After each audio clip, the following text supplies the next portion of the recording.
Road પર ખાડા કે ખાડામાં રોડ માતરથી ખેડા તરફ જતા રોડની હાલત સાવ નબળી થઈ ગયેલ હોય આ અંગે સરકારી તંત્ર આંખ આડા કાન કરી રહ્યા હોવાનો ગણગણાટ ચાલી રહ્યો છે।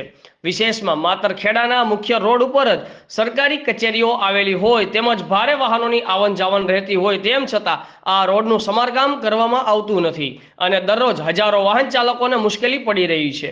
એટલું જ નહીં, માતર તાલુકાના ગ્રામ્ય વિસ્તારના લોકો હેરાન પરેશાન થઈ રહ્યા છે ત્યારે આ માર્ગ અકસ્માતને આમંત્રણ આપી રહ્યો હોવાનું લોકમુખે ચર્ચાઈ રહ્યું છે। તેમ છતાં R&Bના અધિકારીઓની ઊંઘ હજુ ઉડતી દેખાતી નથી। શું અધિકારીઓ રાહ જોઈ રહ્યા છે કે કોઈ વ્યક્તિનો અકસ્માત થાય કે પછી ખાડાનું સમારકામ કરીએ? આ રસ્તા પર જ સરકારી કચેરીઓ આવેલી છે તો પણ R&Bના અધિકારીઓની ઊંઘ ક્યારે ઉડશે તે જોવું રહ્યું।